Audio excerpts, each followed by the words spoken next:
Hello, good morning class 8।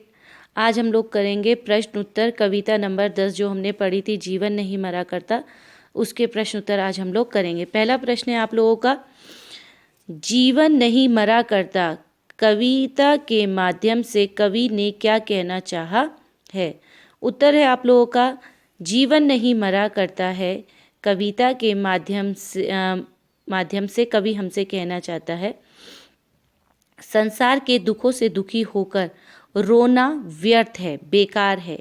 कुछ सपने यदि पूरे नहीं होते तो इसका अर्थ ये नहीं कि जीवन मर जाता है। मनुष्य की आत्मा अजर अमर है। वस्त्र बदलने के समान मनुष्य इस धरती में आता जाता है। ये संसार लगातार चलता रहता है। मनुष्य को अच्छे काम करने चाहिए।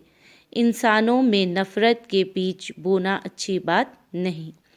देखिए, कविता जो जीवन नहीं मरा करता, इसके माध्यम से हमें कवि यही समझाना चाहता है कि हमारी ज़िंदगी में बहुत बार बहुत दुख आते हैं, लेकिन उनके लिए हमको रोना व्यर्थ है, बिल्कुल बेकार है। उनको देखकर हमें रोना नहीं चाहिए, क्योंकि अगर हमारी ज़िंदगी में हमारी कुछ ख्वाहिशें पूरी ना भी हों तो इंसान का जीवन ख़त्म नहीं होता।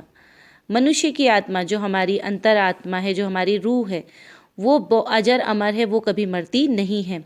वो जिस तरीके से हम कपड़े बदलते हैं उसी तरीके से हमारी रूह भी एक शरीर को छोड़कर दूसरे शरीर में चली जाती है, और ये संसार लगातार चलता रहता है। ये दुनिया चलती रहती है, उसका चलना रुकता नहीं है। प्रश्न नंबर 2 है आप लोगों का, कवि ने कैसे लोगों को ललकारा है। नीचे हम एक के बारे में बता रहे हैं, शेष के बारे में तुम बताओ। ठीक है, अब बोला कि देखो कवि ने कैसे लोगों को ललकारा है, उन्हें बोला है कि तुम व्यर्थ की बातों में अपना टाइम बर्बाद मत करो। ठीक है, पहला है उत्तर है आप लोगों का, विपत्ति से घबरा कर रोने वालों को, ऐसे लोगों को जो दिक्कतों से बिल्कुल हार मान लेते हैं, ऐसे लोगों को ललकारा है। जीवन को आनंदहीन बनाने वालों को, मतलब परेशानियों के बारे में सोचते सोचते अपने अभी जो टाइम चल रहा है उसको भी आनंद, उस ज़िंदगी का भी आनंद ना लेना, ऐसे लोगों को ललकारा है। बीती हुई बातों को याद करने वालों को, ऐसे लोगों को भी ललकारा है जो हमेशा पुरानी बातों को याद करके बैठे रहते हैं। और नाशवान शरीर को अमर समझने वालों को, और ऐसे लोगों को ललकारा है जो लोग समझते हैं कि उनका जो ये शरीर है वो कभी ख़त्म नहीं होगा, कभी नष्ट नहीं होगा।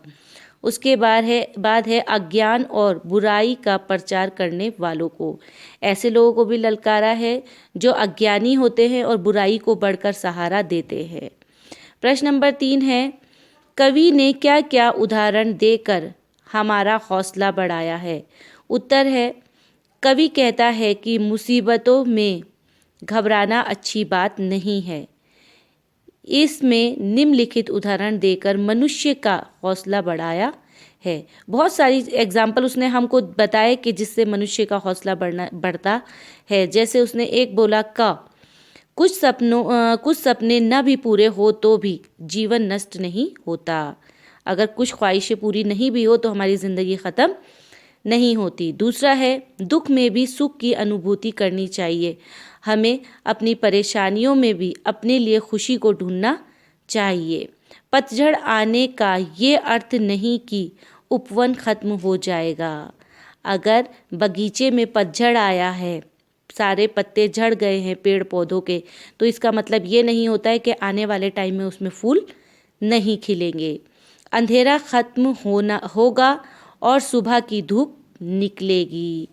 ज़िंदगी में भी ऐसा ही है, हमारा अंधेरा ख़त्म हो जाएगा और हमें नई ज़िंदगी की रोशनी मिलेगी। प्रश्न नंबर 4 है आप लोगों का, जीवन नहीं मरा करता है कविता के आधार पर सपने को परिभाषित करो। सपना क्या चीज़ है उसको बताओ। ठीक है, उसका उत्तर है, सपना आँखों की सेज पर सोया हुआ आँखों का पानी है। उसका टूटना स्वाभाविक है।